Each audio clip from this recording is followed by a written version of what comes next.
Oh, hello. Howdy, partners. How's everyone doing today? What's going on and on and on and on and on? What's Yes. going on? What's It's so going good to on? see you. Oh, wait a minute. Grace logged in at 7:40 p.m. She was like, I will not miss. She told us when we hung out this weekend, she was like, I'm going to be here this time. And I see Josh and Dylan. Dylan is probably laid up somewhere like that time Alexis Morel character Colby Dexter was laid up in the hospital. Oh, no. They're not giving that. They're giving the turban, and they're giving Joan Collins when she was rubbing.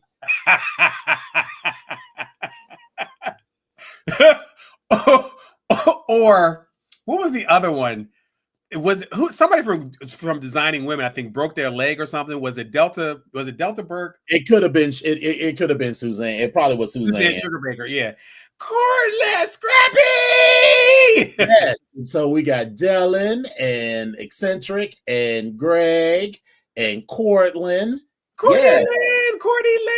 Listen, first of all, Cordy Lynn, I'm cussing you out because A, you never called me back. B, all of a sudden you're supposed to be sick. You got a scratchy, lost your voice and everything else. So I'm cussing you out on live TV. Listen, I'm cussing you out, Cordy Lynn, because your ass is sick and I'm cussing you out. But wait a minute. Here's how Cortland do it. You message him, hey girl, how's it going? 2 days later, oh hey, how's it going? I'm like, wait a minute, bitch. I mean, I done forgot what the fuck I wanted now. Exactly. So listen, this is where we are. And then listen, Grace is on time because Grace thought, oh, well, there's no show tonight. Yes, girl, there's a show. There is a show every Wednesday between now and June. If you ain't seen nothing that says the show is canceled, baby, the show is going on. So, but I appreciate you calling and checking just to ask. 100%. Oh, and of course, our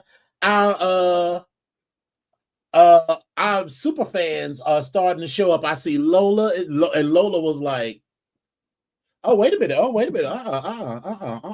Listen, Cordy Lynn. Okay. Is this how you want to roll? So this is what we get ready to do. So this is what happens. See, listen, y'all. What y'all don't know about Cortland is, listen, Cortland identifies as a puppy. See, what you're doing right now is you're cocker spanieling. That's what you're doing. Exactly. That's what he's doing. Like, he's trying to start some shit. Yeah, so, you're cocker spanieling. Listen. You see these hosts on this show. You see, we don't look like cocker spaniels, bitch. We look like German shepherds and motherfucking pit bulls. That's what the fuck we look like. We don't look like no goddamn cocker spaniel. We don't have time for no cocker spaniel. Listen, we will grip you in this teeth and shake. Take you like shit. Speaking of which, I hung out with Orion yesterday, and his dog is big as shit. I mean, wait a minute, hold on. Wait a minute. So now you want to ring my phone, Cortland? That's what you want to do? You want to ring my phone while I'm on the air? You want to ring your bell? Do I need to put you on air and also do I need to answer No, don't do that. That's part of the game. No. We're not playing into it. But Orion's dog is the cutest thing. So I made the mistake. The dog's name is Boomer. The dog is almost as big as Orion is. And he is all muscle. That thing came and rested. And he is taller than me. Is he like a cane corso or something? Like some big old I don't know what kind of dog it is, but he is a big, solid 70 pounds of muscle dog. And that's a whole nother man that you gotta yes, it was a man. Listen, so I went over there, and at first, Orion had put him in the cage because she was like, people don't like dogs, and you are allergic. I was like, one, I'm not deathly allergic, and two, he live here, I don't. Right. So unless your dog don't know how to act around people, I'll be fine for the hour or so that I'm gonna hang out with you. So he took him out of the cage, and he came and he sniffed my hand, and then I made the mistake of, you scratched him behind the ears, and I patted him for a minute. And then I went to talk to, I was talking to Orion while I was doing this, right? And then I started petting him. That dog looked at me like, nigga, did I tell you to stop? And like he put his hand like under my hand and pulled it back. Like, come on, like, don't stop now. Right. Don't And stop. so like I was literally having to scratch and peck this dog for the whole hour. If I lapsed at any moment, he would like, because he was like on my left hand side, sitting.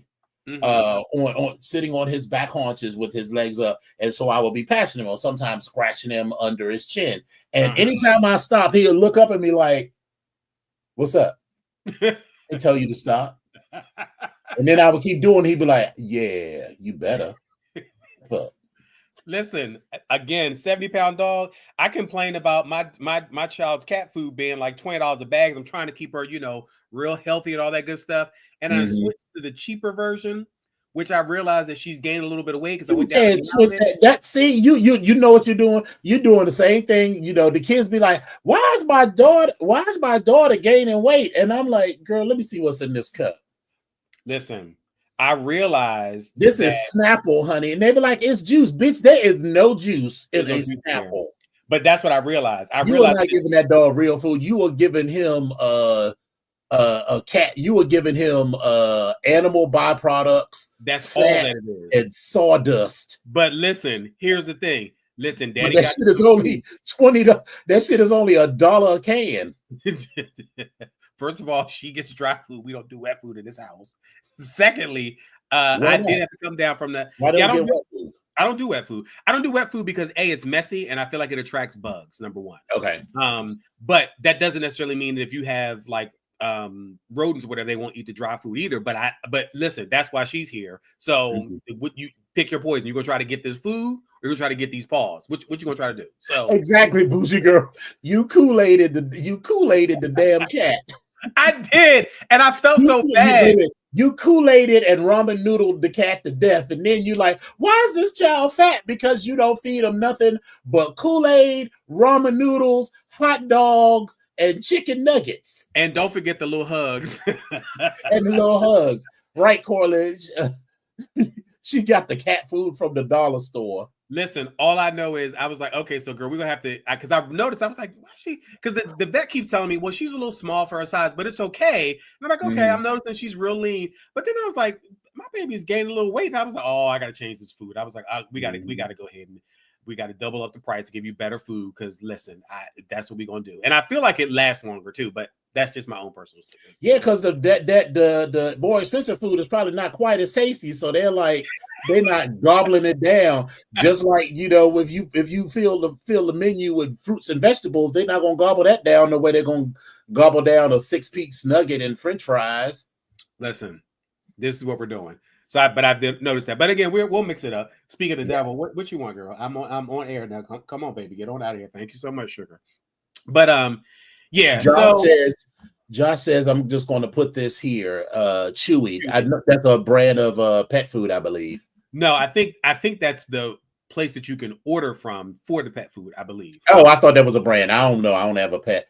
Although I will tell you that for the past 24 hours since I hung out with Boomer, I've been thinking it would be nice to have a dog. Listen, I ideally to deal with my allergies and everything. But here's the thing. We still talking about going to Fort Lauderdale for a whole month. And I'm telling you, I am not putting no dog up for a month. And all the people I would leave it with, Uncle Best Friend and Uncle Epic, is coming. And perhaps Uncle Marcus, Uncle Pap, will be coming with me.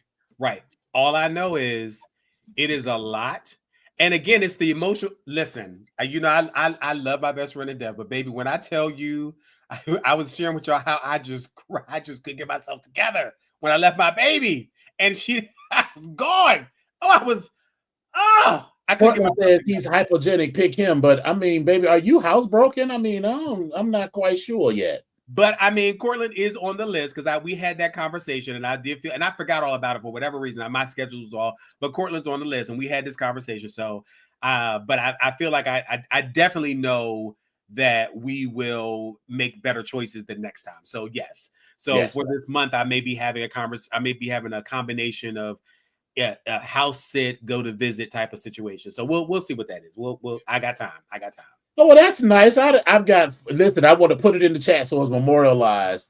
Josh said today he would watch the dog. Dylan said they would watch the dog, and Auntie Bougie said she would watch the dog. So this is out there. So when I show up with this 110-pound, because I'm torn. If I get a dog, it is maybe a 10% chance, because I have never had a pet in my whole life, and I don't want to be one of those people that get a pet and then like a month later be like, yeah, so it's a commitment. It really is a commitment, to be clear. And with dogs, you got to go and walk them. That's my thing, and that was what I was saying to Orion. That was the main thing. It's not even the petting or the whatever, because I feel like it would be kind of nice to have a man or a woman around the house. But bitch, and they're gonna I don't get up at 6 o'clock for nobody unless sex is involved, and they're gonna wake you up. And there's not gonna be sex involved with no dog. And so, especially if I don't have to go to work or don't have to get up for no function, bitch, I might be in the bed until like 9:30, 10 o'clock. And I don't want to, I'm not going to be getting up at 6 o'clock. So that would like be a, Josh says, open the back sliding door and fenced in backyard. I mean, that is an option too. That's an option, but then you got to go out there and clean that. You got to clean that crap up. Oh no, right. Literally. Listen, and I listen. I get it, and yes, that would be your fur baby, and all these people. Listen, Grace is honest. She's like, Auntie's busy, because we even had this conversation. She was like, well, maybe I will. Maybe I. She was and I get it. It's a commitment. I definitely know it's a commitment. So, I mean, I feel like I might volunteer if Orion goes out of town for like a day or two, where I'd be like, all right. So even if the dog gets on my nerves, I'll know it's only for like 2 days. Because I feel like I could put up with whatever for a couple of days. But, a dog that would never leave. Yeah. It's the wake up in the morning because they hungry and got to go to the bathroom. Yeah. It's the wake up. I mean, the nudge at night because they got to go to the bathroom. It's the potty training once you get past that. And then on top of that, it's the I want to play or I want to get all over the place. And so then you have to clean up all the dog hair or the cat hair or whatever that is. If you do get a hypoallergenic one and you get a dog with hair as opposed to fur, that's something different but then that also requires haircuts and everything else. So your vet bill, pet insurance, like it's a lot. Exactly. I don't, right now I'm like, what do I want to eat today? I'm like, well, bitch, I just had a piece of cake and a couple of slices of cheese. And don't think you're gonna leave nothing out, and you don't think that dog ain't gonna come and eat that piece of food or whatever. Right. So I'm like a person that sees like a newborn and has baby fever for a minute, but then you sitting there, you really think about it, be like, bitch. But I've always your life is not set up for no fucking child. I've always wanted a dog and a cat. I remember a friend of mine had a dog and a cat, and it was so cute watching their relationship because I watched the cat get up and walk around the room real stealth-like and walk behind the dog and swat the dog on the ear and just took off and started running. And then later on, I watched the dog walk through the door as if he wasn't doing nothing and turned and jumped on the cat. Would I say that was the funniest thing I'd ever seen in my life? But I love that. I absolutely love that. But I don't have the space for a dog. I don't, me and my cat is cool. I don't have the space for a dog, but I definitely would get a dog. But again, that's that walking part. I don't know, because Josh, I'm on that team of open the sliding door, let the dog go out, and I'll clean it up later. But yeah, I mean, I don't really like cats. I mean, your cat is cool. I've never met your cat in person. Cats are generally fine, but I don't see myself living with a cat. I need the instant gratification that a dog will provide. I don't need someone that's just like my sister that was like that when I come home like, oh. Well, so listen, here's the thing. That's not how my child is. My child meets me at the door. She's like, hey, then she wants to talk. Then she's mad if I don't spend time with her and I don't play with her or pet her as soon as I walk in the door. Then when I lay down, she wants to get all on top of me because she's like, wait a minute, hold up. I didn't get enough time. So she's all up in my face. And then this is the cutest thing ever. Like, because where I'm sitting at, she kind of gets behind me and she reaches out her paw to touch me like, hey, I'm over here, and I'm like, what, girl? Leave me alone. Like, so I mean, it's but the pain in the ass is when I let her in my room near my shoes, you know, she has to call. So she got one pair of boots, and I was like, girl, you lucky that they on their last leg. You lucky. She does claw the couch a little bit. I got to catch her with that. But I do have a scratch and post for her. But it's like you gotta pick your battles. And you know, the good thing is I love my cat and I love being around her.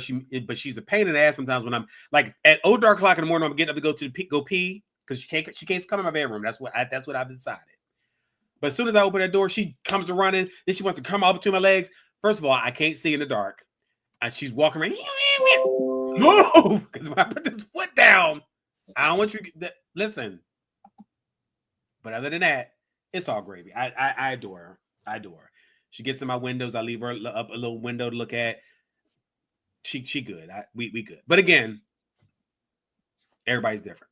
So do I see with a cat versus a dog? I don't know. I think I probably would see with a dog versus a cat. And definitely not one of those small dogs. I don't see you with a small purse dog or small lap dog. Oh, no, I don't mean like a little tiny thing like that. I was thinking like something like a Jack Russell Terrier. I was looking at a terrier or something like that. But I mean, you know, that Orion got a man-sized dog. I don't think it's a man-sized food. That's another food bill. Yeah. So and again, I have never had so much as a pet rock before in my life. And so I don't really know at 40, almost 54 years old, if I am ready for that life. Because again, you know, I'm thinking about going out of town for President's Day weekend. You know, that 3-day weekend now, all of a sudden that, you know. Listen, I got to add something. And yes. Could I leave it with people? But the same way with kids, you'd be like, girl, isn't this your child? Why am I always holding your child? So I don't know. It's almost certainly something that I'm just entertaining a fantasy about. But they are hilarious. I definitely will tell you they are absolutely hilarious at times. Because I know Clark Jillian is a crazy that she gets on my nerves, but she does some of the cutest shit. I'm just like, oh, come on, girl. Come on up here and see daddy. But I get it. So how was your week, love? My week, listen. The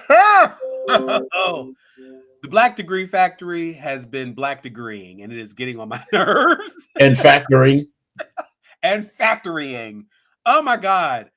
But for the most part, it's been a good week. I had a good weekend. I was able to hang out. Like we hung out. So it was Grace. Yeah, it was the three of us. We hung out. Then I got and another one of your best friends. Yeah, best friend came out. Now, so I had never heard of this place, right? And so when we rolled up on it, I was like, oh, this is real hood. This is, baby, when we drove up, I was like, in my mind, it was playing, I'm so hood. Listen, I tell you what was actually playing. You know, it was playing the soundtrack to NWA and early Snoop and early Dr. Dre. Because, you know, on this side of the world, they call it a flea market. But on the West Coast, that's a motherfucking swap meet. It's the swap meet. And because you said a flea market, and at first, here's the thing. At first, when you said flea market, you clearly said flea market. But in my mind, I heard farmer's market. So I was thinking, I was like, okay, great. I can go get me some greens and some fresh vegetables and shit. And then when we drove up to the outside, I was like, oh, bitch, this is a flea market. I mean, this is a swap meet. And we walked in and baby, it was very swap meetish. So I'll let you describe it. So listen, we decided to go out to the Patapsco flea market. Hey, you know, I'm going back this weekend. I'm bringing cash because if nothing else, I'm going to get those takeout to go painters that are going to be perfect for Christmas. Right. We went to the Patapsco flea market. Now, listen, I haven't been there God knows how long. And, baby, if anybody in the DMV area know anything about the Patapsco flea market or any flea market, baby, you can find whatever you want. Everything. Did I not say I am looking for some cabinet knobs? And everybody was like, sure enough, Right 5 minutes later, a whole set of cabinet knobs, and I would have bought them, except they only took cash. He didn't take any cash. I was like, I said, listen. But so we all piled in the car. It's Dominion, Grace, my best friend Eric, and I. We all jumped in. We going up there, and we rolled up. And like Dominion said, the music is playing too.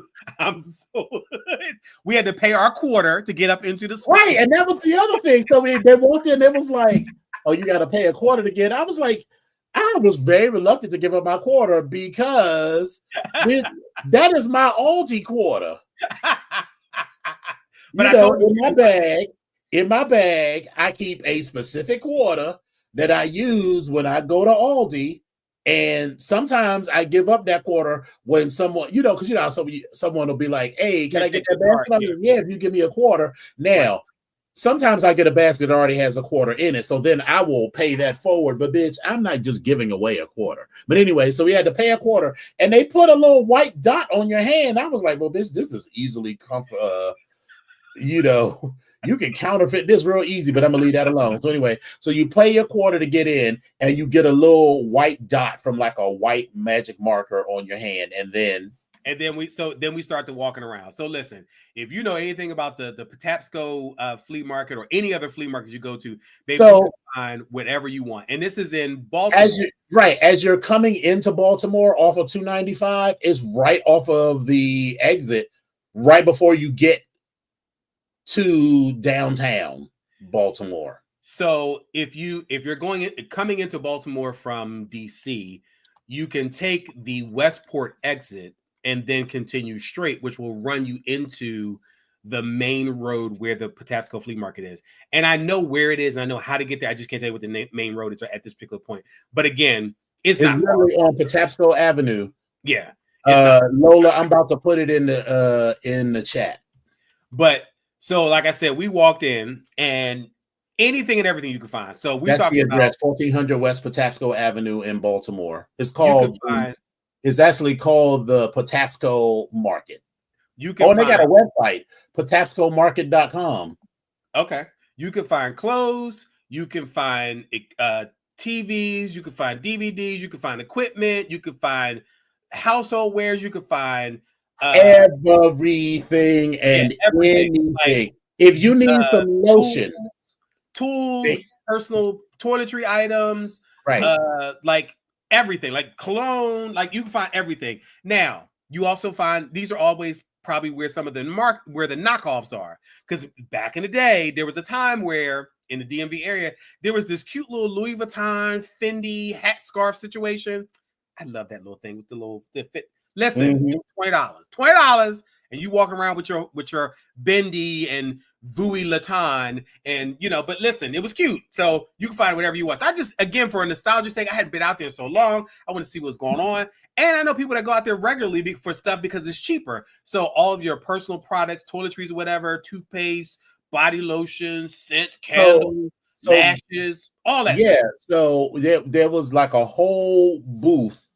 Or a whole area where people had all kinds of toiletries and stuff for sale. So, you know, they had the Dove body wash, they had the deodorant, lotions, all kinds of oils. They had all of the designer imposter fragrances. And not only did they have the full fragrances, they had those 1 gallon canisters of the actual oil. So like if you was looking for Brut by Fabergé, the oil to make Brut by Fabergé, they had a gallon of the oil for Brut by Fabergé.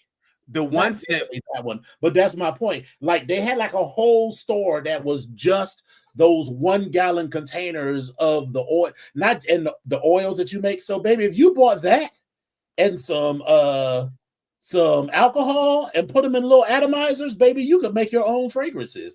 And not only did they have the actual fragrances, they had like the raw scents. So they had like myrrh, bergamot, all sorts of things. So if you were like a perfumier, like a aspiring perfumier, right, you could buy a bunch of things and start mixing a little bit of this, a little bit of that, make your own little scent.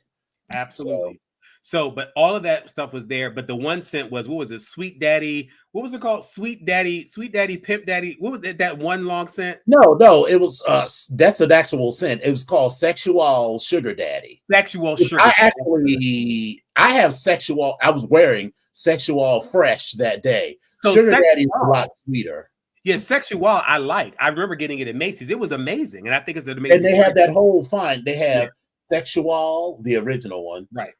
Which I used to love, but then once they started coming out with the other ones, I ain't like it so much anymore. But they had Sexual, they had Sugar Daddy, they have Fresh, which is one of my everyday scents, and then they have Noir. Yeah. So they then like Black, also Sexual Black. Yes. But they had all of those actual oils, and then you could dilute it down or just, dab a little bit behind your ear.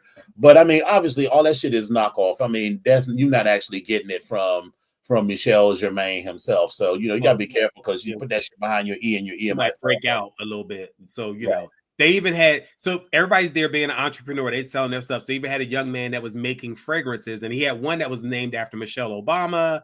He had one that was named after Patti LaBelle. And it smelled exactly like I imagined Patti LaBelle to smell. Maybe, listen. Patti LaBelle is 80 years old. So, it smelled like, a well put together 80-year-old black lady. Baby, just as fresh and clean. And I was just like, okay, all right, I'm here for it. Like, I'm here for it. I didn't like Michelle Obama. I didn't think that really smelled like what it was.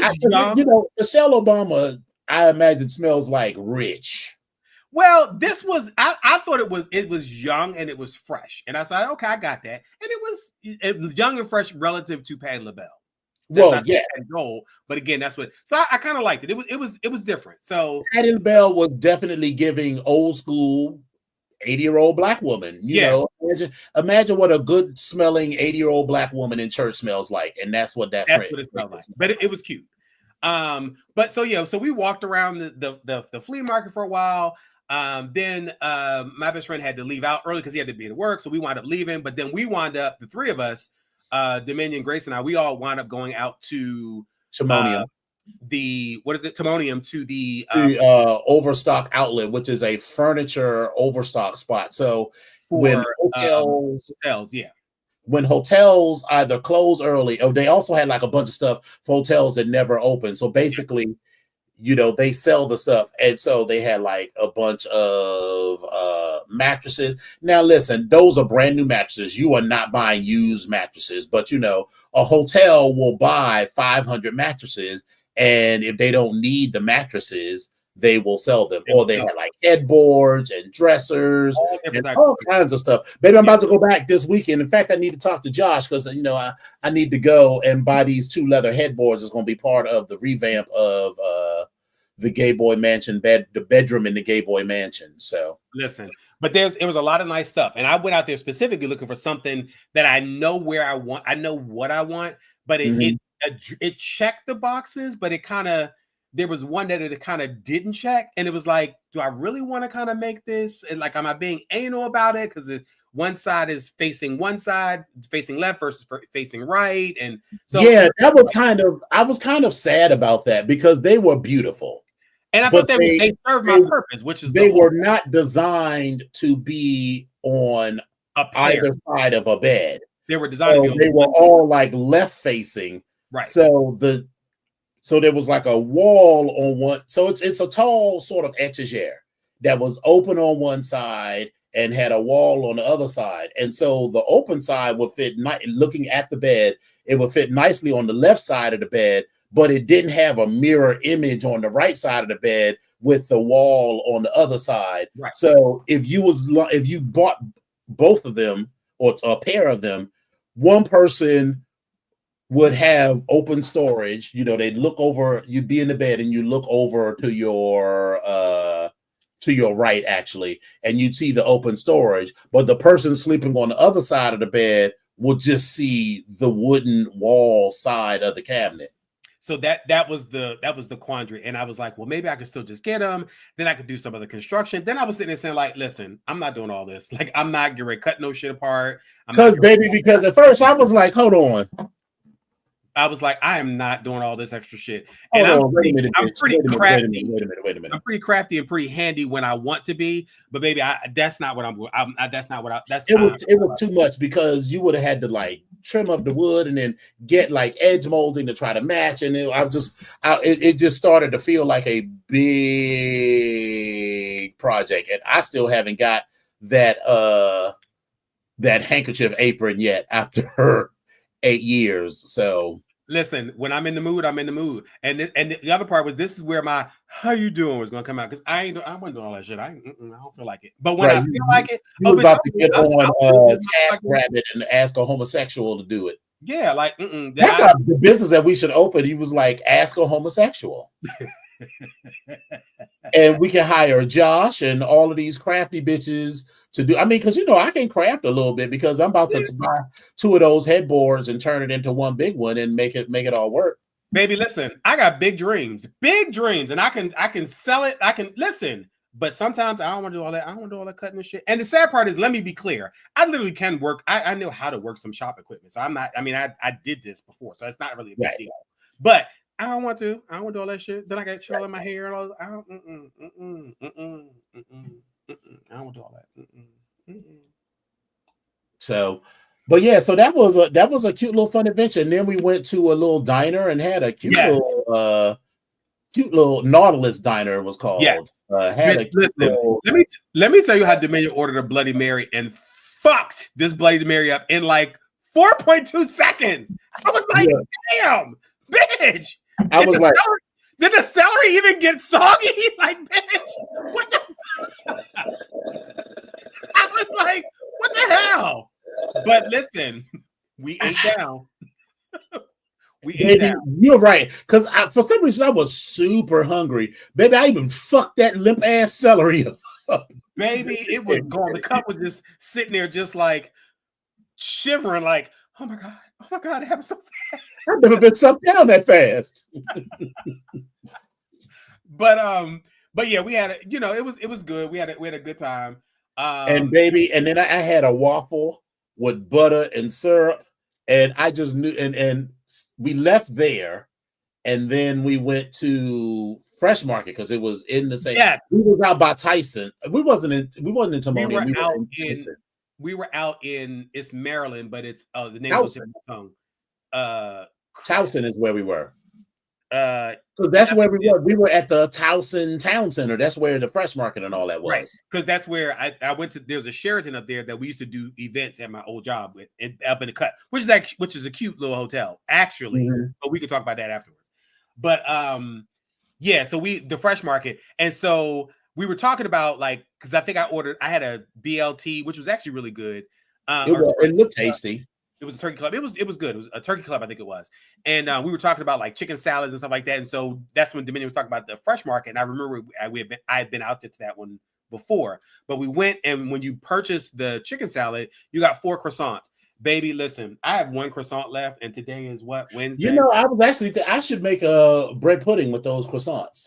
I have 1 croissant left, and today is Wednesday. And I don't even know if that's going to last tomorrow morning because I put it in the refrigerator. But we're going to see how it goes. Because apparently, and I got all of these eggs that are about to. I know technically they are good after the date on the package, but I generally do not fuck with an egg even 1 minute after the date on the carton. And so what I do is, I'm bougie, right? So I don't leave my eggs in a carton. I have one of these acrylic containers that I put all of the eggs in, and then on the, you use your eggs from front to back, and then so the very last egg I have the date on it, so I have until February 2nd to use. And I bought 2 dozen eggs, and I only ate 3 of them, so I got 21 eggs. Listen, I am a omelet person, but I go through phases with it. I sometimes I don't want any, but then sometimes I do, and then I want a 2-egg omelet, or then I want a 3-egg omelet. You know what I mean? I kind of go through these phases, but then I go to a point where it's I don't want none at all. Baby, I have to look at them eggs and everything. Listen, I am afraid that if I drop these eggs, they're gonna explode. So I gotta take them. You don't know how long they are, how old they are. You know what? Let me just say that they are way past their due date. Mhm. I So have to I walk into have the dumpster carefully. I have two core memories from two of my core memories from college. The first memory was because I told you how in college with my go-to meal after an all-nighter of staying up 3 or 4 days working on a project in architecture school was to take a pound of ground beef, sizzle that up, take one or two mashed potatoes, peel them, boil them, make mashed potatoes, but then add the ground beef along with the grease and some cheese and some sour cream and just have a big bowl full of mashed potato. Remember, I was only 22 years old, so my stomach could tolerate all that shit. I couldn't do Baby, all that. that sounds like a lot of processing. Like my stomach will be It like, really wasn't. It really wasn't. You peel the potatoes, you cut them up, you just make mashed potatoes, right? But instead of the butter, you've also got another pot with a pound of ground beef. You're chopping that up, and then you just dump the ground beef and the grease and the potatoes, mash that all up with some cheese and sour cream. Anyway, there was a little bit of green on the potato, and I was like, I'm gonna just peel this shit off. Now, here is a little bit of an educational moment. The green in the potato is a cyanide. What happens is that is a natural reaction of the potato as it ages. Because what happens? The potato falls, and as it ages, it's supposed to make what? New potatoes. The green is cyanide because for the predators, they're like, I'm not gonna fuck with this potato because it's got cyanide in it. And even a little nibble could be enough to fuck them up. For a human, not that much. But I didn't peel enough. I didn't peel all the green off, or I missed it or something. Baby, I was so sick because it wasn't enough to kill me, but it was definitely enough to make me. So I didn't have cyanide poisoning or even really, but it was like light food poisoning, but enough that I was incapacitated for 2 days. And guess when them 2 days was supposed to be?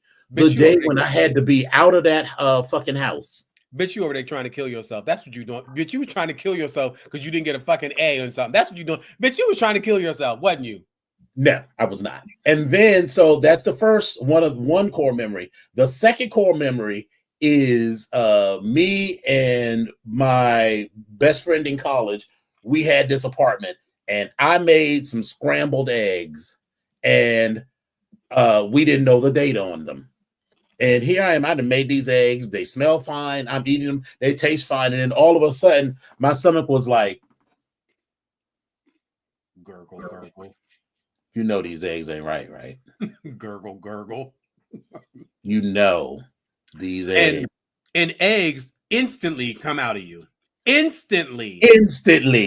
I barely made it to the bathroom before. It all was like, whoa. And so now I do not fuck with an egg even 1 minute past the date on the carton. So I am very like, and my sister will be like, oh, it's still fine for 7 days after. And I was like, you can eat these eggs, but I will have bought 2 dozen eggs, and it'll be 1 day after or the day of. I'm like, if we don't eat all these eggs today, tomorrow I'm not fucking with these eggs. I do not give a shit.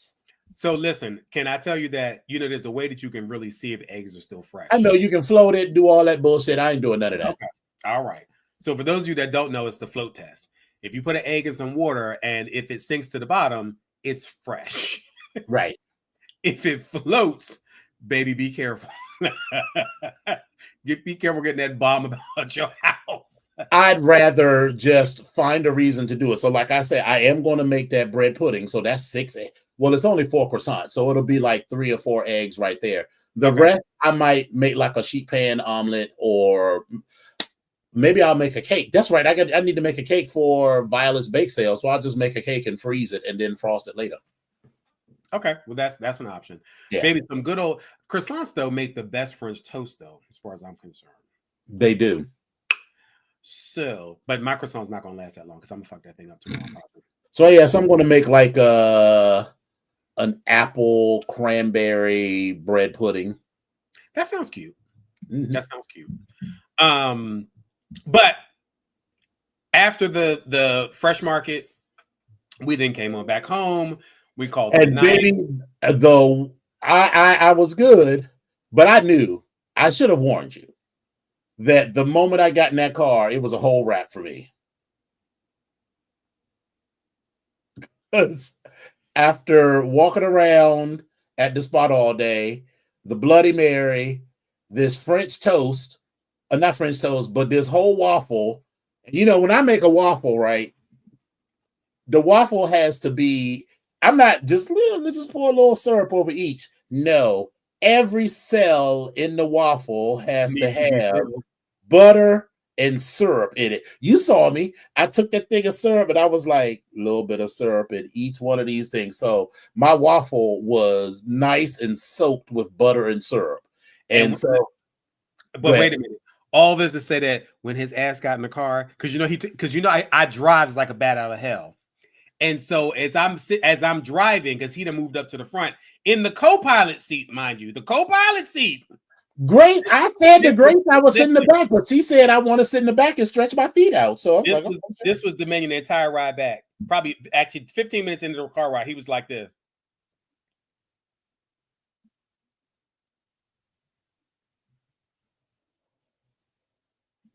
I was like, let the man sleep. Let the man sleep. Just let him sleep. Let him sleep. That was refreshing. Yeah. Yeah, it was. But I will say this. I have someone in the room who I asked them to sit in the co-pilot seat one time. Mm-hmm. One time. I only asked them to do one thing.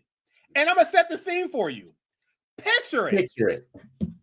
1990 something. I don't know what the fuck it is. I can't remember. It was 1990. Oh, we already know who it is.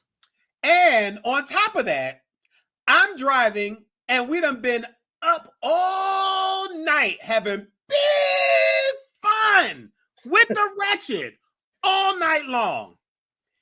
The sun is coming up. It's getting light. And again, all I asked you to do was one thing. Do not fall asleep. Just keep me awake. Baby, as I'm driving. As I said, you tried to kill him. As I'm driving and to reenact what Dominion did, which was, baby, I look over in that seat and somebody was fighting it. But then when it hit, because I was sitting there driving and I was getting a little mad because I'm like, this bitch falling asleep. And they was fighting it. They was trying to talk to me and everything. And I was just like, Baby, it hit. And the last night it was like, and they got comfortable in it because they kind of slouched down in the seat, got comfortable a little bit. I said, this bitch done fell asleep. Well, baby, I'm driving on 95 because we have been up all motherfucking night long. We was having big fun with the record. We went to this ball. We was hanging out. Baby, I realized that on the side of the road, there's those speed bumps, those little ridges. I was driving my motherfucking 1994 motherfucking Ford Escort, the 5-speed. Her name was Wendy Licious. Baby, she got us up and down the road with these roll up and down windows. Yes. Baby, I veered over to the right and it hit those rumble strips. Baby, somebody in that passenger seat almost jumped out of the damn sunroof. And I didn't have no sunroof on my car. Let's be clear. Atlas said, Desmond, do you want to press charges? But baby, let me be clear. Let me be clear. The fucking way that I laughed all the way the rest of the way home, I couldn't get myself together. Listen, he may have had PTSD. And I swear to God. But bitch, wait, the way I laughed for the rest of this ride, because I kept remembering him like, oh. Desmond, I know your pain.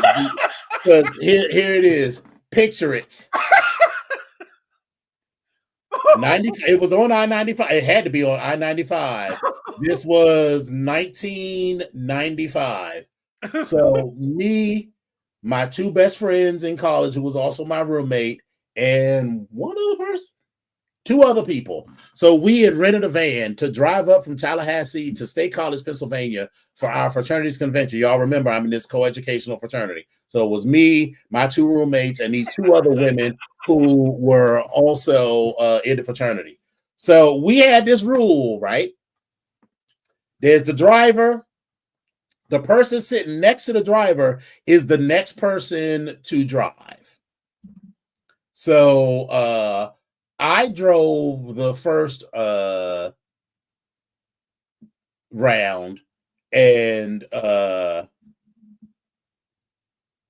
no, who was driving? No, Jermaine drove the first leg. Okay. I was sitting in the passenger seat, so I was going to be the next person to drive. Michael, who was from Valdosta, didn't like my driving. He said people from the north drive crazy or whatever. So we get over to the rest stop, and we was just basically taking like about 2 hours each on the road. So here I am in the passenger seat. We got gas, so did whatever we needed to do. We stopped. And so Jermaine was like, I'm done driving. So great. So I go to open my door and get out. Michael hops out from the back seat of the van and hops in the driver's seat. And I was like, okay, girl, I'm just gonna go on back to sleep.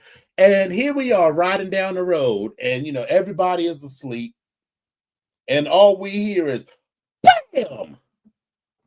The sound of Michael hitting the guardrail in our van. And so we get out of the car, we look, the side is scraped. And so a caveat to this story is that because we weren't all old enough, our one fraternity brother who was older than us, who could rent a car, rented a car for us. And since Mike was the one who caused this accident, he had to pay her like the $2,200 to pay it back, and he was late paying her back, and so that was a source of friction for years to come. But that's a separate story. So anyway, we get out, we inspect the car. Michael, you're sitting in the back. You ain't driving no more the rest of this trip. You are on punishment, which is that really punishment? But anyway, so he is sitting in the back. And so the funny part of the trip is that we got all the way to State College, and he had fucked up one of the hubcaps. The wheel is fine, but he had fucked up one of the hubcaps. So we got to State College. We are staying in a hotel. Remember, there's like 200 or 300 people because this is the national for annual, convention for the entire fraternity. And it's just a regular hotel too. So we found another van that had, it was the same make and model of van. And we jacked their 4 hubcaps so we could at least have the same 4 hubcaps for the vehicle. And then here's the part. We didn't even put the other hubcaps back on the other car. We just left the hubcaps sitting next to the car. Now we didn't obviously we didn't do this the first day we checked in. We had scoped out this vehicle like the Friday, the Wednesday evening when we arrived. When we checked out on Sunday to drive back to Tallahassee, we swiped the hubcaps, and so we got a full set of hubcaps and left them with the 3 fucked up hubcaps. Listen. And so when I get in the car, that's why I make fun of your driving, but you are one of the few people that I feel comfortable enough with to fall asleep in, because other people, like every other time that me and Jermaine got in that car with Michael, and if he was driving, we was both like, I am going to be awake for as long as Michael is behind this wheel.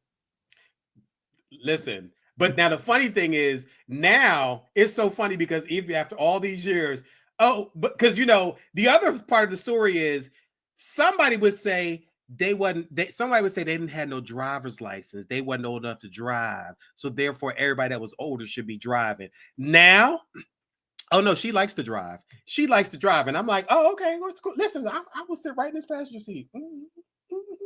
Yeah. Mm-hmm. I will sit right in this passenger seat. Yes, indeed. I do. Desmond say he don't feel safe with you driving. Oh, but wait a minute. And Miss Grace decides that she wants to chime in too. Oh, well, wait a minute. Wait a goddamn minute. I know Grace because, baby, that ride. Listen, I love you, Grace. I swear to God, I will murder somebody for you. But, baby, the way you almost killed us on the way back from that Diana Ross concert. Jammed on the brakes. It was like, why he stopped so fast? I was like, man, he had his brake light on, and you just didn't see it. No, wait, no. So when the first time I got in the car with Grace, she had this old, it was like a red Nissan Sentra. It was like a 92, 93. It was an old car. Listen, that was her car. The car was paid off. She didn't care about nothing. The fucking seatbelt on the passenger side didn't unbuckle, number one. That was the first sign that told me I shouldn't have got in the car. The second buckled up, what you couldn't unbuckle. So I had to kind of get in the car and kind of get underneath the seatbelt, and I'm holding on like this. And then the second sign was the glove compartment. The bitch wouldn't close. So we're going up Georgia Avenue, and if anybody knows anything about Georgia Avenue in DC, cars are usually parked on the right-hand side of the street. So that means at some point it's 2 lanes or even 3 lanes, but at some point there's cars parked over there. Baby, when I tell you Grace was driving up Georgia Avenue, like this whole 3rd lane was wide open, she was like, car would come up. I'm like, well, bitch, there's a car. Man. Oh. Baby, the way. And then air brakes and the oh shit bar. Baby, listen, I'll be in the car with Grace like, okay, girl, okay. Then I was like, listen, just let it go. Just let it go. Let it go. Just let it go. So, then when you get out of the car, you kiss the ground like the Pope. Oh God. Oh, but listen, with white tape, with white rope. Yes, listen. We all had some story, but listen, at the same time, somebody else had a car that their door fell off the hinges. But I mean, it is what it is. Who had a car with the door fell off the hinges? Desmond?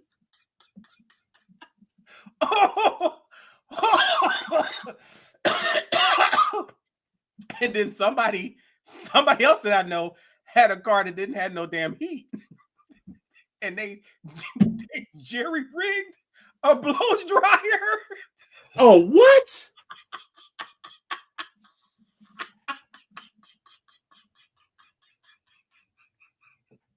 Oh, they jerry rigged a blow dryer so that they could defrost the window. Oh my God. I absolutely love my tribe and everybody that's around me, because I swear to God, everything comes naturally. Oh God. Oh, okay. I can't get this. Okay. All right. Baby, I had a whole Desmond. You are not the only person. The first car that I owned, my father bought me. So this was 1988 into 89. He bought me a white 4-door Chevy Chevette. It was a stick shift, and she had a hole in the floor, like a hole, like you couldn't put your foot. It was only like a small hole, but enough that you could see the ground, rolling past underneath you. And baby, if you got much above 60 miles an hour, the whole steering column would start to shake. Yes, baby. But, kids nowadays will turn their nose up at it, but I knew it was better than a no car that I could afford. So, baby, listen, that's the one thing that I have been very fortunate and blessed, because from the first car up until the current car, it's been stuff that I can work with. So I really can't say nothing bad about it, because baby, listen, I could have been on the bus, I could have been on the subway, but baby, I was in, and even if I had any of those problems, guess what? I was still rolling. I was rolling past them bitches waiting on the bus. So listen, that's all I got. That's all I got. Right. So, but anyway, I have had some experiences with my tribe and the shit that just in our lives just in general. So, but okay, that's enough. That's enough about all that. I ain't going into all that. But again, there we go. 89 Ford 150, no AC or gas gauge. Now, Josh, you know what? You're not the only person I know that had one. I remember a coworker. Wait a minute, no gas gauge. So how the Right. fuck you know when you needed gas? So my coworker, she was like, listen, she said, I just every time she said every day, every 2 or 3 days, she said, I always go put gas in my car. She said, I don't know how much gas is in it. She said, I just go put $5 to $10 worth of gas in the car. So Josh said he knew when he needed gas when the car broke down. Okay, got it. Oh my God. Okay. I remember somebody had a car that the damn car, it started smoking. The exhaust fumes was running inside the car. Oh my God. But listen, it is what it is. Everybody got to start somewhere. Everybody got to do something. So it is what it is. But baby, listen, I've had some experiences.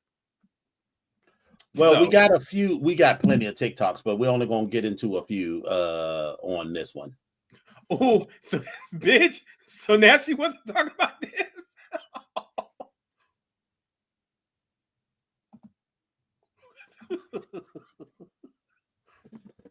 Let's see. What's the best layout? I'm trying to make it so we can yeah, that's a good one. All right. That she has not done her thing. I know what she has done, and I know what she's doing. I'm not saying that she cannot take a break, but she took a broke. You already know I love you. Damn. You have not been traveling. Now, if you would have said local legend or local icon, let me finish. Let me because you know when Ballroom was going, it wasn't that much local. We're talking about icon, right? She has not done enough. Wait. So let's leave that. Let's leave this. Wait. Let's leave. All right. So let me. Okay. Chinese. No. But you hesitated. You thought about it. I didn't hesitate because that should have been the question. I'm not saying that the girls are not doing their thing, but they're not doing it. You heard about it? And you're gonna always get it again and again and again because these bitches can't motherfucker get off of MC Deborah. I'm not saying, baby. So many times you see the kids and this in the ballroom scene or not. I was like, I'm not saying she's not doing her thing, but she's not doing it. Baby, like, girl, it's cute for the moment, but you are acting like. Listen, MC Deborah or Sylvan or whatever her name, or Mother Meekly Romeo Meekly or whatever. Listen, that baby is a hilarious, absolutely hilarious. And Atlas, I think you're talking about Miss Cookie Tookie. That's what I think you're talking about. They're two different people. Yeah, that's not the same person. But baby, listen, MC Deborah that baby will read you. And here's the thing. I don't want no smoke. I'm not telling nothing that's not the truth. Baby, have you ever paid attention to MC Deborah? How she ain't got no furniture in her mouth? Have you ever paid attention to that? Girl, so I'm gonna just stay tactfully silent. Tactfully silent. Please, someone tell me that you've noticed that MC Deborah don't have no furniture in her mouth. And I have noticed. I have known of that woman and known that woman for several years. Remember her when she was in Leviticus. But never had any furniture in that mouth. Never. But anyway, listen, I can't come for her at all because the bitch is doing everything that she needs to do and wants to do and has done it. So, baby, listen, I got nothing. I got nothing. Hey, you know who this guy is? Neil deGrasse Tyson. I keep saying Neil deGrasse, but Neil deGrasse Tyson. When did you find out you were a nerd? 12. You got pantsed? Pantsed? When the jocks pull your pants down? Oh, no, because I was also a jock. I was a nerd jock. So I just want to tell you, I have never seen this man like this before. And I was like, wait a minute. That's giving me 1970s. He got on some tight corduroys that's real hot, and his ass is sitting up like this, and his balls just sitting out like this. Yeah. That's what that's giving me. I bet he had a fat old booty when he was young too. I was never what's called pantsed. Pants. No, they never did that.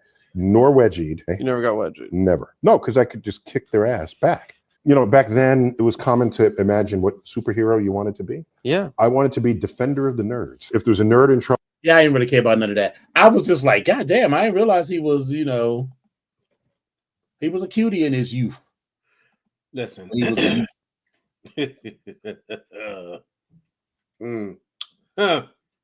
I wonder what that locker room smelled like. Hallelujah. All right, well, let's get into a few Instagrams, and then it'll be time for the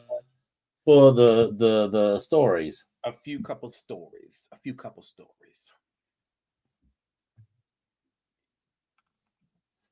I got a lot of stories, so we're just going to dash through and see what the universe decides to tell us to stop on. Oh, bitch, that scared me. Oh, sorry. Sure. Yeah. Okay. See that? All right. That's good. Thank you. Yeah. Can you breathe me too? Yeah. Oh, excuse me. Do you think you can be in this video real quick to make my ex-boyfriend jealous? Sure. Yeah. Okay. See that? All right. That's good. Thank you. Yeah. Can you breathe me too?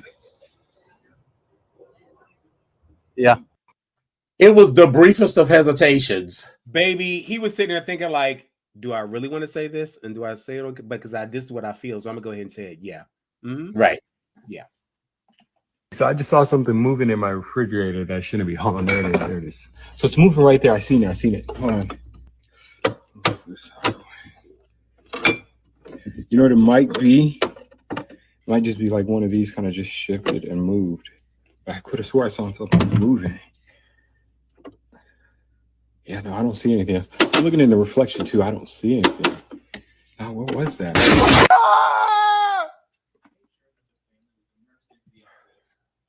So I just saw something. Even though I knew it was coming, it still gets me.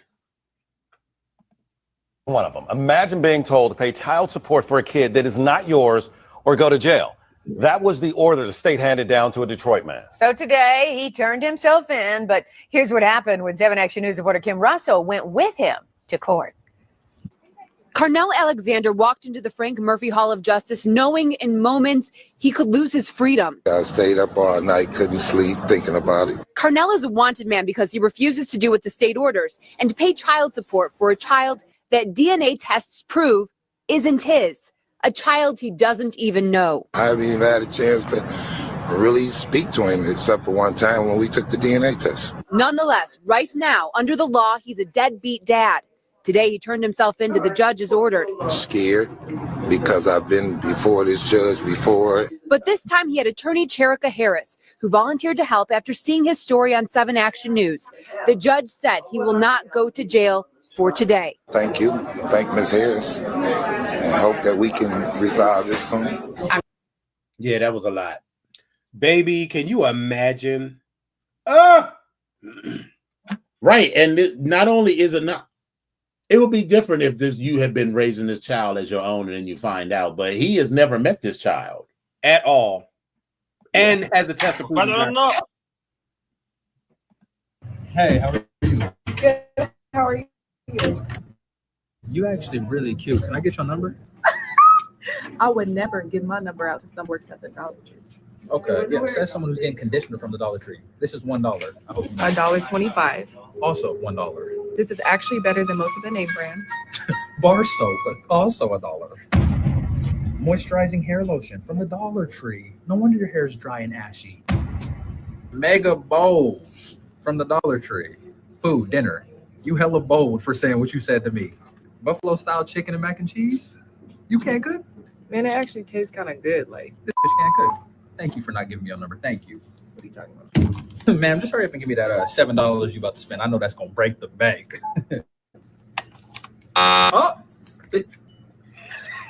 It declined? I think that's the wrong card.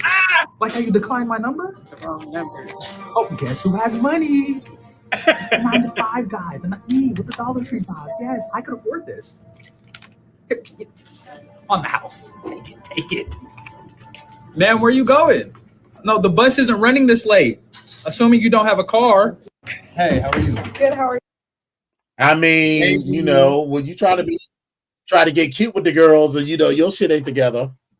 Baby, that was he You know, said and I be what? telling people like this. Just not sexy. Like threatening me to. Like, I had a friend who was fucking with Trey, and he said like dude was like bitch breaking his back, bitch, in a great way, and all of a sudden while he on his stomach, there's a gun to the back of his head. Girl. And Trey was like, if you ever tell anybody, bitch, like I'm talking Trey's in him. If you ever tell anybody, I'll kill you. What now? Girl, dry me up and close this hole. Get the fuck. What? Oh, you would have been. Oh, baby. Oh, wait. You are. I would have like, you've gone too far, but continue. Okay. Girl, please. I don't play with guns. No. I don't play with guns. Just make sure it's unloaded. But even then, it's so crazy. I don't like guns at all. Okay. Let me say, I'll be. But Ocean's 11. Boochie cat thumping. Okay. No. Boochie cat thumping. That type of aggression. You've lost your mind. You've lost it. And I'm never coming here again. But while I'm here, I have to enjoy this. Because what the fuck is going on? I don't know, like, why are you, you know, and I be telling people like, that's just not sexy. Like threatening me to, like, I had a friend who was fucking with Trey. I just can't even fathom. See, this is why I don't fuck with a certain kind of dude. First of all, I make the trade take all their clothes off as soon as they walk in the house. So I have not had that experience. I don't know what I would do with that experience, but I'm gonna tell you how I would feel. I would feel like the moment I get up from this motherfucking bed, I am going to wear you out. And so if somebody got to die, then baby, we gonna have to. I don't know how this is gonna roll, but baby, listen. What I am gonna do is, whatever I do is gonna be worth what the fuck I do. I just want right. You to That's just insane to me. And the way old boy was just like turned on by it, bitch. I like him. I'm like my hole would have dried all the way up. Closed. Out of business. Closed. Hang a sign on the door. Here's a work email tip for you. Instead of saying sorry to bother you, start saying just following up. Another one is instead of saying let's take this offline, you could just say meet me in the parking lot at 5 o'clock, bitch. Let's fucking go. Here's a work. I wrote that shit down because I will be using that.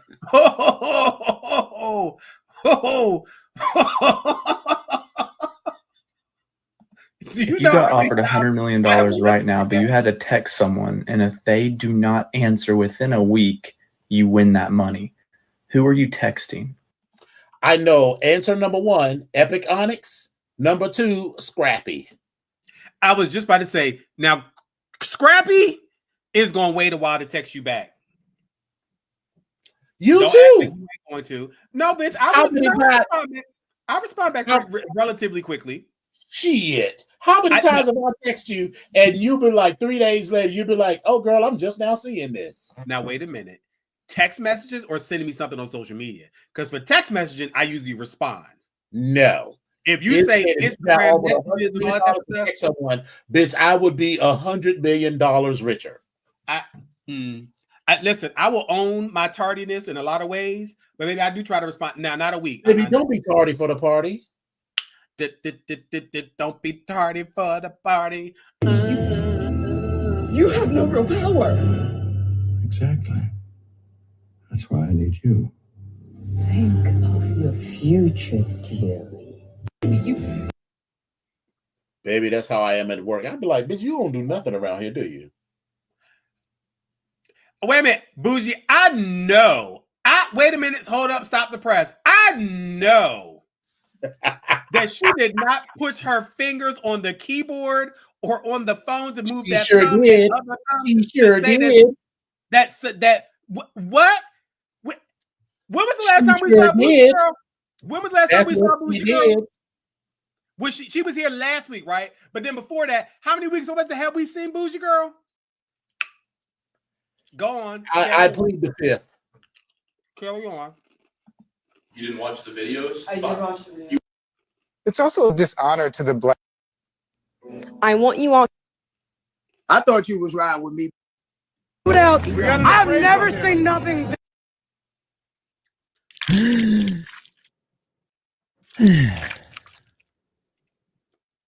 Bitch, let me tell you how that was the first time I saw that.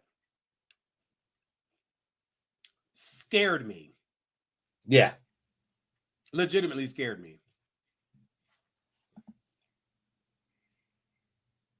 Listen, I need a man that loves me the way that Doug Emhoff loves Kamala Harris, because there's been a couple of times over this past year where Doug has been about to take it to somebody for disrespecting his wife. Remember that one time they were at some sort of a book signing or something, and some dude jumped out of the audience, and Doug was quicker than the Secret Service? Listen. So I'm sorry, Bougie. You were responding and saying something. Social media. Yes, I'm acknowledging social media, because when you send me messages inside of social media, I generally don't respond. But if you text me, as long as I see it, I will respond to you. It may not be within the next hour, but baby, I do respond. Because I tell anybody, if you want me, baby, you better text me or call me. But I listen, I'm not Michelle, we're talking to people. Donald Trump was inaugurated earlier today. A lot of people are upset that Martin Luther King wasn't there. Were you surprised to see that he wasn't at the inauguration? Yeah, I was. Why? I mean, you talk about Martin Luther King not being there? Because today is his day. You see what I'm saying? There was like a day set aside for him. So he had things to do. Yeah, yeah. Today, Donald Trump was inaugurated. Congratulations. Thank you. Martin Luther King wasn't in attendance. Were you disappointed that he didn't show up? Yeah, I was disappointed because he should show respect for the office of the presidency. And tell us about the shirt. When did you get that? Oh, I had it for a while. I got it last summer, actually. They didn't have your size? Why, is it too short? Oh, no, it's okay. What about Rosa Parks? Were you surprised that she showed up and sat right in the front row? No. No, I wasn't surprised. You need to be in the back. Get in the front, because that's where it's at. Anything you want to say to Rosa Parks? Look right in there and tell her. Go, girl. I'm beef. Honey, her family is like, bitch, how can we get rid of this bitch? I need to strip her genes out of this gene pool, because she can't be related to us. Because for me, I was sitting there thinking, like, you talking about Martin Luther King III? Like, which one are you talking about? Because who? Because what? His son? Is that what you're talking about? Listen, because I think you can't be talking about that man that was shot. Like, you can't be talking like what? That's what we doing? That's what we're doing. Okay. Look, I'm not an economist, but I do know that your best defense against financial ruin is a side ponytail. Me spot the lie. I got nothing. Because as much sense as it doesn't make is about how much sense it makes does. Perfect sense. Right. So it's like, okay, all right. Call me Sasha Spitz. Oh, not swallows. I don't buy that. I don't buy that for a second. No, I'm that girl. I'm like, do not come in my hair, in my face. Oh, no. But what if there was $1 million check? Maybe the tits. Okay, yeah, that's fine because you can wipe that away. Yeah, yeah. Wow,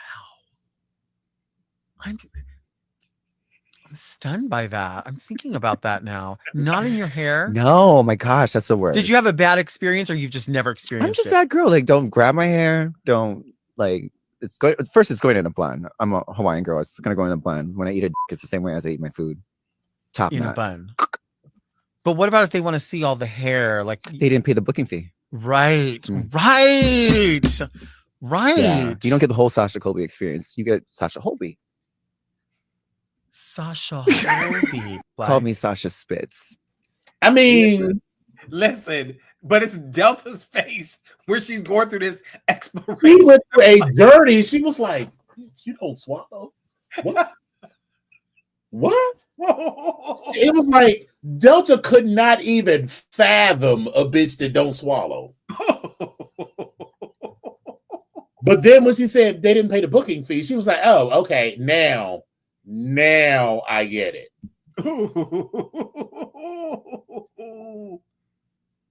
So yes, so those were our internets. That was the internet for the week. So You want to? Oh, I do have one more. This one was hilarious to me.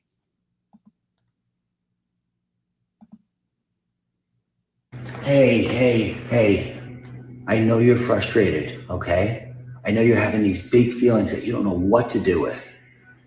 But if you don't shut the fuck up and put your shoes on, then I'm going to start having big feelings and I might start screaming, which is going to make you have even bigger feelings.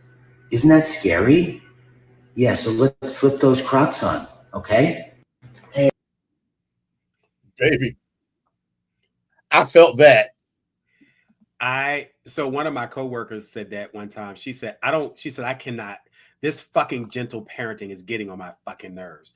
And she was in the middle of a breakdown with her child, and the gentle parenting was out the window. Yeah. But listen, I just feel like you they always use the most extreme examples, right? Of a kid losing their shit. And those are like way extreme examples. And the whole thing is that you can't take a child that has lost their whole ass mind and start deciding, today that you want to gentle parent. That needs to, and I don't even like the term gentle parent. I mean, you just decide you don't want to beat the shit out of your kid, and maybe you don't want to cuss at them, but you just can't start deciding that today. That needed to have been how you have been raising the child, or if that's what you want to do, you're going to start doing that, from now on. So they always show the child as mid breakdown and, wanting to do that. Always annoys me. Listen, we differ on this, and I know we do fundamentally. Gentle parenting is great, but I am not against wearing my child's ass out. Just me.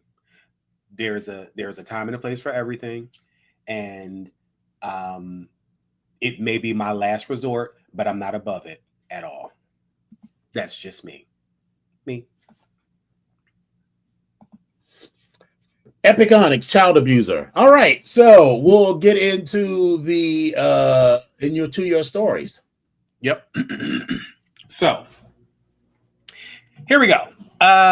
Listen, we talked about the importance of voting. We talked about all these other things, but here we are. Here we are on January 29th. I'm reporting about this article, and I feel bad about it because I really don't even like talking about this because I don't really like giving a whole bunch of power to this particular person, but here we are. So listen, Trump White House rescinds a memo freezing federal money after widespread confusion. Now, President Donald Trump's budget office on Wednesday rescinded a memo freezing spending on federal loans and grants less than 2 days after it sparked widespread confusion and legal challenges across the country. Now, this memo was issued on Monday by the Office of Management and Budget, had frightened states, schools, and organizations that rely on trillions of dollars from Washington. Administration officials said the pause was necessary to review whether spending aligned with Trump's executive orders on issues like climate change and diversity, equity, and inclusion programs. But on Wednesday, they sent out a 2-sentence notice rescinding the original memo. The reversal was the latest sign that even with unified control of Washington, Trump's plans to dramatically and rapidly reshape the government has limits. Administration officials insisted that despite the confusion, their actions still had the intended effect by underscoring to federal agencies their obligations to abide by Trump's executive orders. That sounds like a dictatorship, but that's just me. Administration officials said the pause was necessary to review whether spending aligned with Trump's executive orders on issues like climate change and diversity, equity, and inclusion, and the vaguely worded order legal pause and eventual cancellation left organizations confused and worried again about what might be next. Again, dictatorship, but okay. This next story was about Trump's buyout proposal for some federal employees. Donald Trump, his administration is offering buyouts to federal employees to quickly reduce the government workforce. They don't have long to decide. The deadline is February 6th. The buyouts are for all full-time federal employees except for military personnel, employees of the U.S. Postal Service, and those in positions related to immigration enforcement and national security. They would get about 8 months of salary if they accept. And an email about the offer were sent Tuesday to more than 2 million workers who served according to Katie Miller, who serves on an advisory board to the Department of Governmental Efficiency, a special commission headed by Tesla CEO Elon Musk and tasked with shrinking the size of government. Now, here's what we know about the offer and the makeup of the federal workforce. In addition to receiving their salary and retaining all benefits during this time, workers who go along will be exempted from all applicable in-person work requirements until September 30th, as the administration pushes to require employees to return to offices. The email offer includes instructions on how to accept, which is where they select, reply, and type the word resign into the body of this email and hit send. What if these workers decide to say? They will be expected to return to their offices full-time in keeping with the president's push to end COVID-19 pandemic-era remote work. The memo says Trump will insist on excellence at every level. It also notes that the majority of federal agencies are likely to be downsized and that employees will be subject to enhanced standards of suitability and conduct as we move forward. Can they return to government service? Yes, workers who take the buyout can apply for other government work in the future. How many employees are there? Well, the federal government employed more than 3 million people as of November, accounting for nearly 1.9% of the nation's entire civilian workforce, according to the Pew Research Center. The civilian workforce is about 2.4 million, excluding U.S. Postal Service employees and active duty military. Now, how long do federal employees stay on the job? The average tenure for a federal employee is nearly 12 years, according to a Pew analysis of data from the Office of Personnel Management. And where do they work? The largest chunk of federal workers, nearly 20%, are in the District of Columbia and neighboring Maryland and Virginia, according to the Pew analysis. California, the nation's largest state by population, has the highest number, about 147,000, but that's less than 1% of total non-farming employees in the state. Again, smells like a dictatorship coming, but that's just me. Some other good news. I'm going to tell most of these people, girl, even with these new things, you need to stay your ass in the government. And here's why. Here's why. You're not cut out for the private sector. All of this slow work that you do and, taking a week. So you all work, wherever you work, there's a contractor and you always like, Mr. Edward or Mr. Brian, they always do shit so much faster, but I don't feel no need to do all that. So Mr. Edward and Mr. Brian can get jobs in the private sector and be fine. Your ass can't, because you just don't, your skill set just ain't set up. And we all know plenty of people who, if you worked in the private sector, they would have been fired within a week. You'd be like, what? You're managing this project. So baby, let me tell you how, when I remember, this was 20 years ago at this point, one of my mentors, she came in, she had this reputation. Everybody was like, oh, Leah's going to come in. She's going, she's coming in. She's going to wreck shop. Baby, she came in and she asked you about the project that you, as a 30-year-old in, 2004, was making $100,000 to manage. Now, at $30,000 and $100,000 is a lot of money now, but it was a lot more 20 years ago. In 2004, yes, indeed. In 2004, and all you had to do was talk about your one program and answer the questions that she had. The way she had these young kids who were mostly young and white and had gone to like Georgetown and all of these other schools, the way she broke their asses down and had them in tears, their program was worth maybe, $1 or $2 million. I brought my ass in there with a slide deck and talked about my $1 billion portfolio with all of my shit. And she asked me a question. I was like, yes, as you see on page 5. And his question, yes, as you see on this. And yes, our trend analysis shows. Baby, after that, she was like, Brian, why don't you stay for a little while? And baby, she was like, I like you. Do you like furniture? And bitch, we talked for 3 hours in her office about furniture and clothes and shit. And we was cool as shit because all you had to do was your fucking job. That part. And So girl, you better stay your ass in health and human services because you will not make it in the private sector. You need to weather this storm because unless they push through an amendment to whatever, the 22nd Amendment or whatever, we won't have to deal with this beyond these 4 years. If he I was going to say knock on wood, but I don't give a shit. Whatever. Girl, you're not going to make it in the private sector. You need to stay your ass right here. Like Bougie say, at will. If you will not move your ass fast enough, exactly. There won't be none of this. Oh, first of all, work ain't gonna start at 9. They're gonna expect your ass to be there at 8, not 8:05, and definitely not 8:30. You need to be in your seat. And so even if they tell you in the federal government and Health and Human Services that you need to be in the office, you better bring your ass into the office. Listen, I'm not super jazzed up about it, but I'm telling you, sometimes life has decisions where you don't really have a whole lot of decisions. And the decision you got is to stay in the job where it's not a whole lot is expected from you. That part. Versus going to the private sector and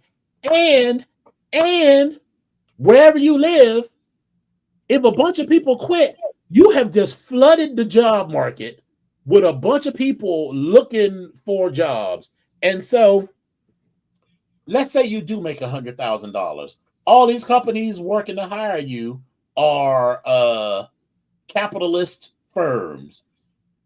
They got one job. They got 15, 30, 100 people applying for this job. Baby, they're going to start driving that price down. Absolutely. And all of a sudden, they're only going to be paying like $75,000, $80,000 for this job. Because let me be clear what's going to happen. Absolutely. You're going to quit the federal government, but whatever service you provided, unless the president gets rid of it, that service still needs to be done, but they're going to hire it via a contractor. And so the contractor is incentivized to pay as little as possible for that service to A, win the contract, and B, have the biggest differential between what the government pays them and what they pay you. Yep. So you better stay your ass in that good government job. It's still, let's be clear, it's still a good government job. Absolutely. And like Bougie said, you better think about it long and hard before you sign, because this thing is fishier than a ran through $2 hell. I don't like listen, I don't like the way it sounds. And the benefits that you get as the federal government, girl, I've never had benefits this good. Bitch. Baby, you better stay there. I do not have to work for 2.5 business months. You better stay your ass there. In the year. You better stay your ass there. Right, between holidays and leave. And I work for Amtrak, so it's government adjacent. All this shit don't apply to us yet. But I'm gonna stay my ass right there. Girl, you better not leave that job. If I know somebody and they leave that job, the only exception is like if I work for ICE or somebody. Already said immigration people is not included in this. But because when I worked for ICE, because that woman Leah, we worked for ICE, but that was when they were arresting gang members and rapists, like for real.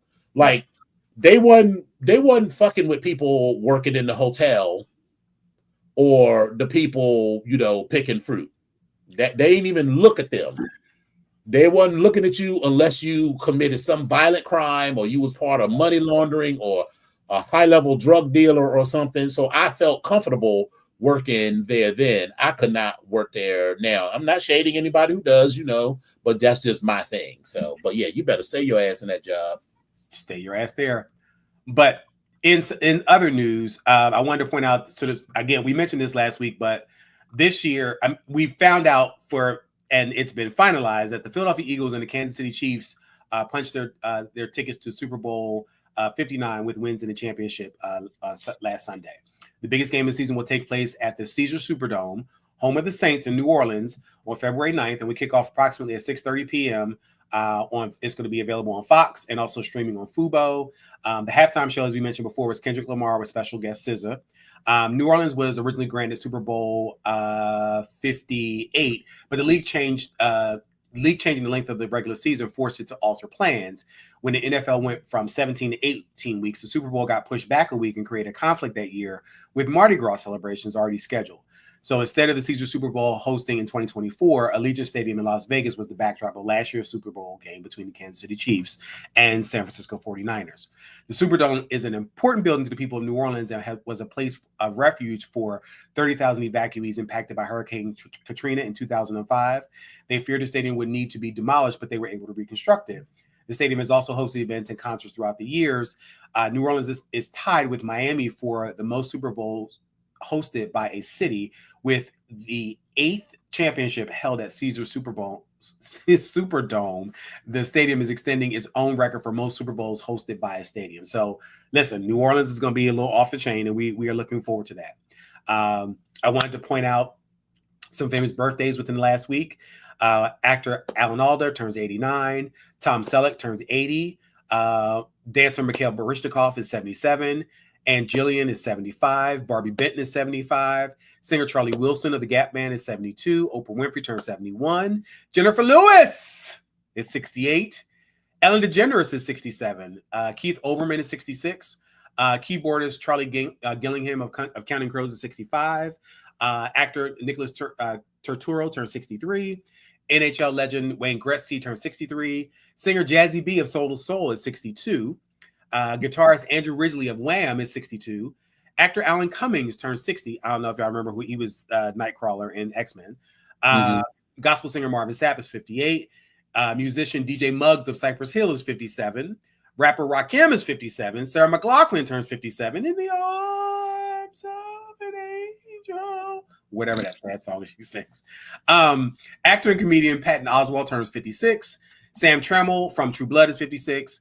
Heather Graham turns 55, along with Kirk Franklin. Anthony Hamilton is 54. Singer Monifa is 53. Sarah Gilbert turns 50. Joey Fatone turns 48, along with rapper Rick Ross, who's 48. Nick Carter turns 45. Alicia Keys turns 44. Adam Lambert turns 43, along with Elijah Wood. Rapper J. Cole turns 40. Pro wrestler Mercedes Moné turns 33. And actor Will Poulter turns 32.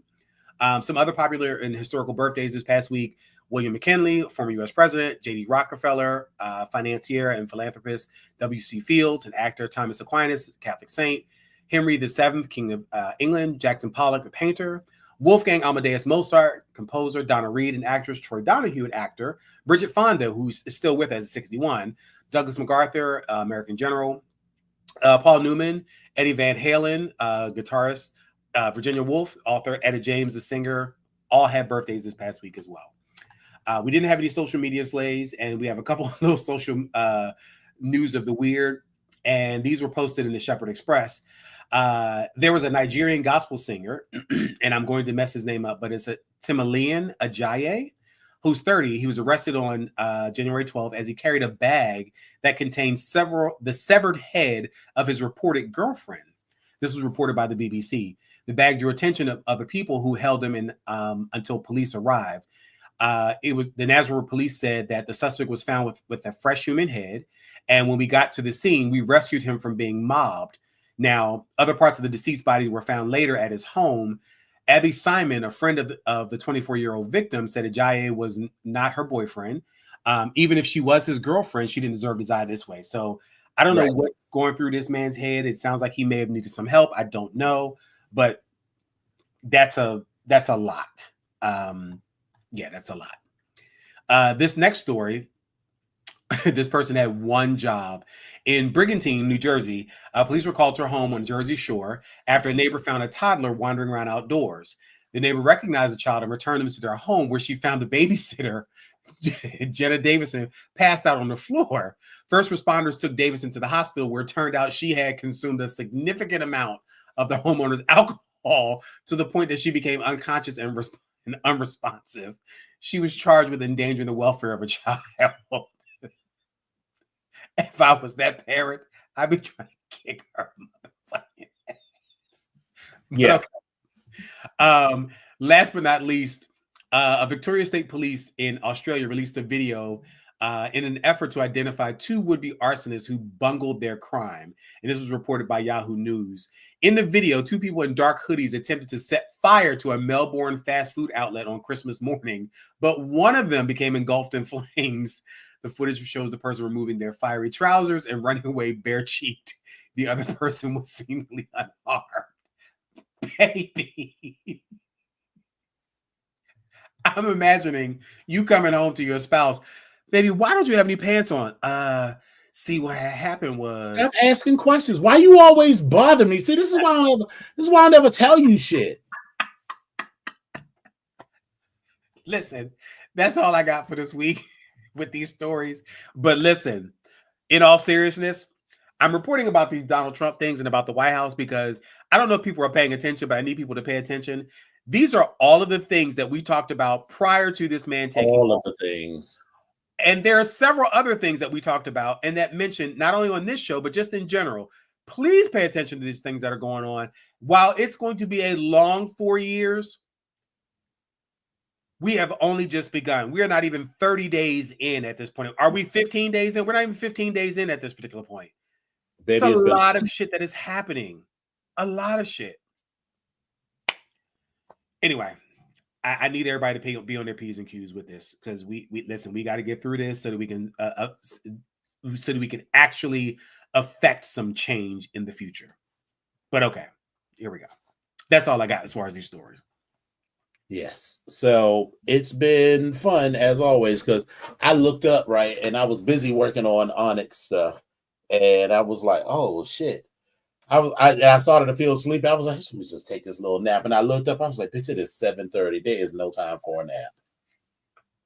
But you all refreshed me as always. It's good to find out that, I'm not the only person who believes Epic can't drive. So whew. And I'm also not the only person who had a car with rusted out floorboards. That hair dryer to defrost the windshield though took me out. Baby, listen, when I tell you my tribe is the best, baby. But I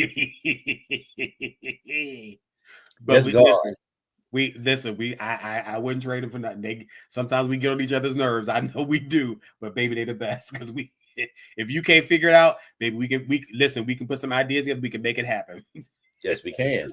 That's all I got. So, and with that, I will say thank y'all for coming out. God bless you and good night. Cheers. Cheers. Bye. And bye.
Well, all right.